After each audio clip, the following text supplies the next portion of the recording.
What if your mother's life at the seniors' home she's lived in for a few years could be extended by 6 months, a year, maybe 2, not only because she's eating well, exercising, socializing, getting care and love from the people that are at her home, but by some other means, by something else?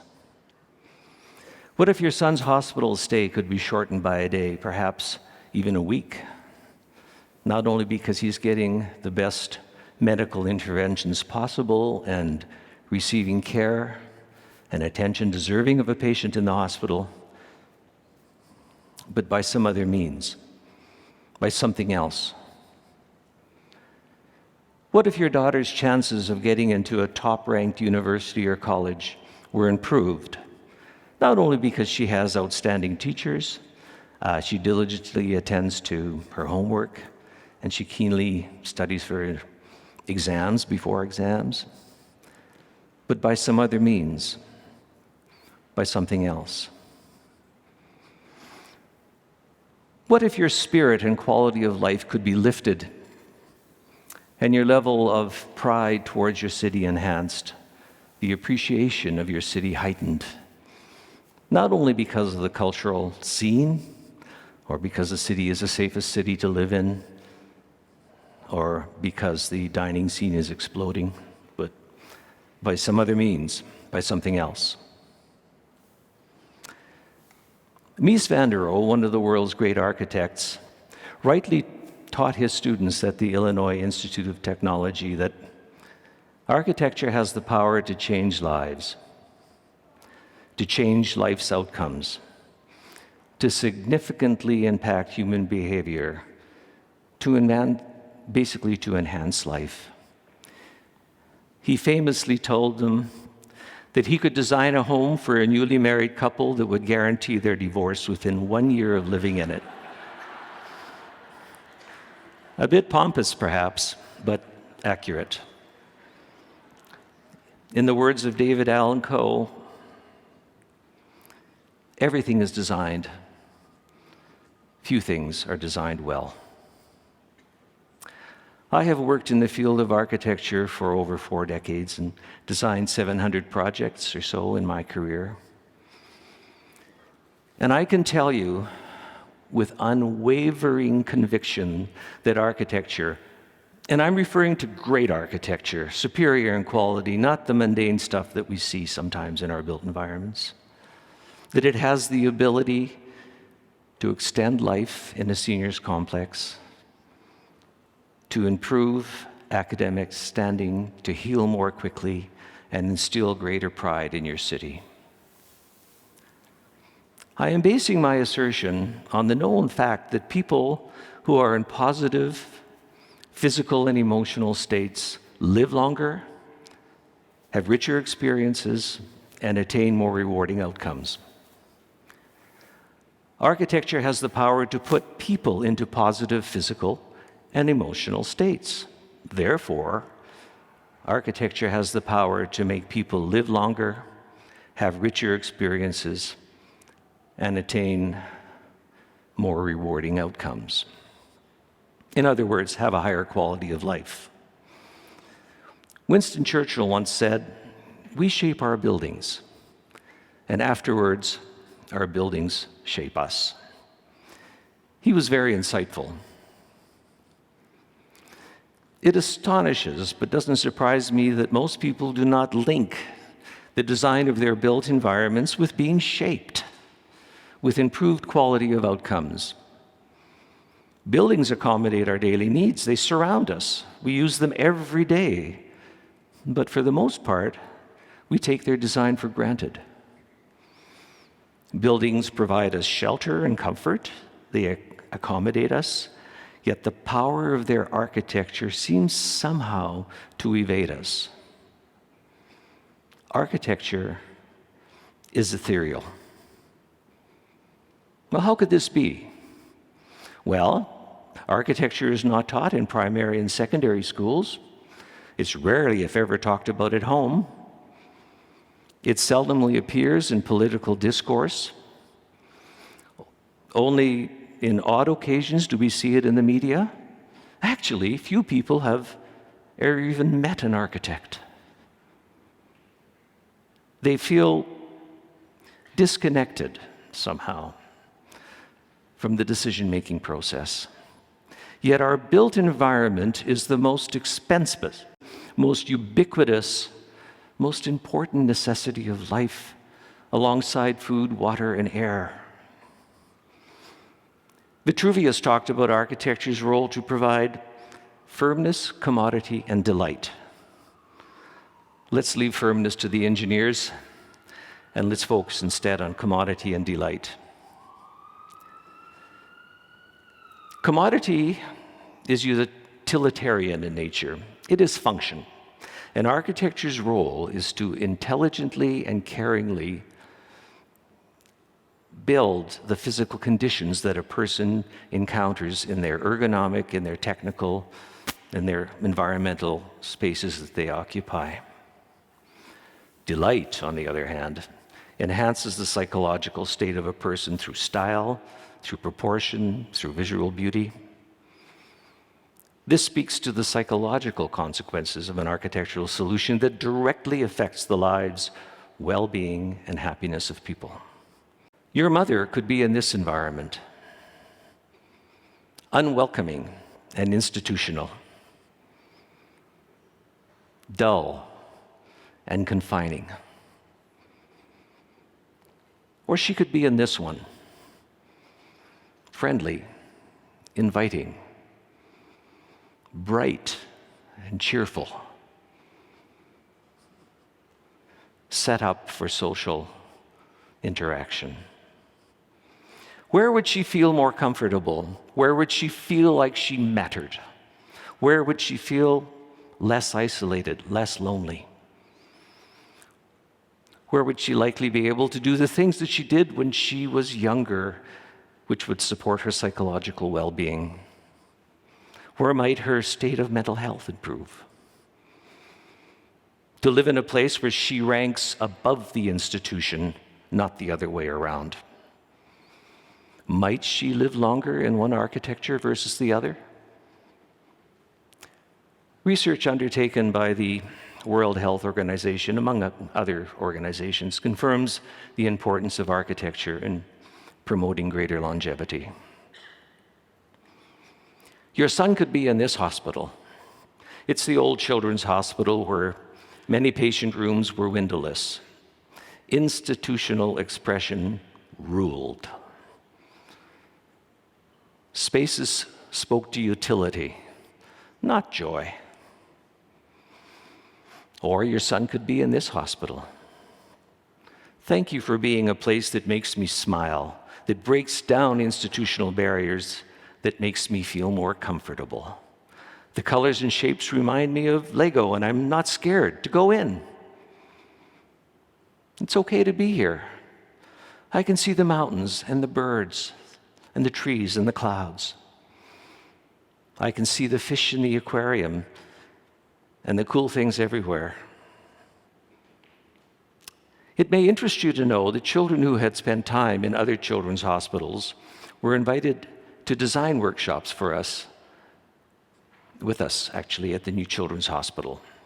They were asked to comment on the experiences that they had in these other hospitals and what would have made these experiences better. They were told their ideas would be incorporated into the design of the new Children's Hospital, and they were. Might your son recover more quickly in one architecture versus the other?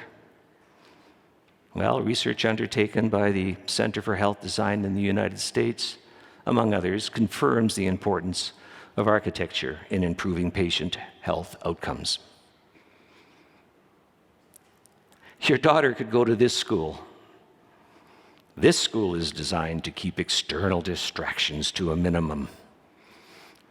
Windowless classrooms, windowless corridors, windowless common spaces.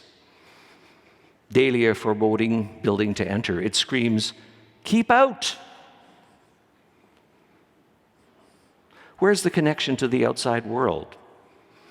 The utilitarian environment, the fluorescent lighting, the drab colors, make this school feel like a warehouse, not an inspirational environment for learning. Or she could be in this school, designed by Patcow Architects. Thank you for the beauty, the whimsy, and hey, I want you to embrace me and enjoy my playful forms. I'm seeing Mother Nature and the sun and the rain and the wind and the clouds and the trees and the animals out there, and I'm connecting in a way that means a lot to me. Recess will be fun as me and my friends play in the stair cave and watch the other kids in the staircase. Might she get better grades in one architecture versus the other? Might the teachers enjoy teaching and have more pride in one architecture versus the other? Research by the U.S. Department of Education, among others, confirms the importance of architecture in the academic performance of students. Arthur Erickson, a mentor and former employer of mine, said, "Great buildings that move the spirit have always been rare. In every case, they are unique, poetic products of the heart." Sure, you could survive in a city that was devoid of design, one with scant landscaping, pavement everywhere, lifeless urban spaces, and ho-hum buildings. Might you be prouder of your city, more joyful, more spirited about it, if you connected with your beautiful built environment and learned wonderful things from it, particularly if you had a say in its creation? Research undertaken by the International Well Building Institute, among others, confirms the importance of architecture in the appreciation of our cities. The National Music Center, designed by Kasian and Allied Works, is an architectural gem in the east end of the downtown. It takes its inspiration from the shape of pipe organs, our prairie landscapes, and our prairie light. The design of the building's interior spaces is driven by the need for wayfinding. How do I get from one space to another? Connectivity between the floors for transparency and action. Sensuous forms to delight the eye, and adventure. What's happening in all those spaces I'm seeing, and what's in store for me up there? The Calgary Central Library, designed by Dialogue and Snohetta, is an architectural gem also in the east end of the downtown. It takes its inspiration from two things: the Chinook Arch and urban connections. The design of the building's interior spaces is driven by a desire to provide a layering from fun to serious, surprises, privacy, with visibility, and delightful shapes animated by natural light. The Calgary Court Centre, designed by Kasian, has been recognized as one of the most progressive courthouses in North America. It takes its inspiration from the scales of justice, the weighing of facts and evidence as expressed in the two towers connected by the tall atrium. The design of the building's interior is driven by the client's stated desire for transparency of justice, the glass atrium. Other design drivers include accessibility, a preponderance of natural light, and clear wayfinding. It's a daunting experience for many to enter a courthouse. We needed to make people feel comfortable, safe, and welcome. The Shane Holmes YMCA at Rocky Ridge, designed by GEC Architecture, is one of the most highly admired facilities of its kind in North America. It takes its inspiration from the undulating landscape of the mountains, the foothills, and the plains, and the glowing golden colors of the prairies. The design of the building's interior is driven by the idea of community presence and interaction, through the high level of transparency throughout, inclusion of all age groups and sexes, a celebration of wellness, and connections where boundaries are erased and social opportunities are enhanced. As you can see from these examples, architecture's role goes well beyond merely providing shelter. It provides pleasure. It enhances life. It provides utility for its users in concert with advancing optimism and positive emotions. It moves the spirit. What can you do to drive home the importance of creating impactful environments in our communities, in our world? How can you make a difference? Well, for one, you can demand design excellence in not only the buildings that you use, but also in the communities and the cities within which you live. Now, this is a tall order. I know most of you don't have direct control over the ability to do this, but there are some things that can be done. You can lobby community leaders through social media and attend open houses where projects are being presented. You can join organizations who are planning to build a building and become a champion for great design on the building committee. I chair the Calgary Subdivision Development Appeal Board, where citizens appear before us as affected parties and cause design improvements to be made to the buildings that we're reviewing at the time, all the time, well, most of the time. You can also make choices employing the filter of design, where commodity and delight are given equal weight in selecting, for instance, a home for your mother in a senior's residence or a school for your daughter. Secondly, become empowered to look at buildings and the spaces within them differently, more critically, and ask yourself, what went wrong here? Or what went right here? Absorb what you see and perceive and ask yourself, why do I feel this way about this environment? If you do this, you will gain an entirely new appreciation of the impact of architecture on your life and on the life of others. Louis Kahn, another one of the world's great architects, was an architect's architect. He was the subject of a book called The Power of Architecture, and he made profound statements related to our field. A few years ago, I had a transformative and humbling experience with the power of architecture while visiting one of Kahn's buildings, the Salk Institute in California.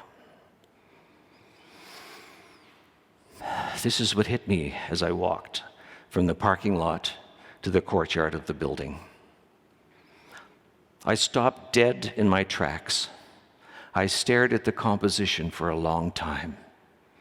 That symmetrical, mesmerizing connector to the Pacific Ocean. My heart raced. My knees weakened. I slumped to the ground, and I wept like a child. For those of you who have had experiences like this, you know the impact architecture can have on your life. For those of you who have never experienced this, look at the opportunities to do so. Find ways to do this. You now have a new set of eyes. Imagine seeing afresh through the eyes of an architect. I can guarantee, as Mies van der Rohe did, that it will be life-changing. Thank you.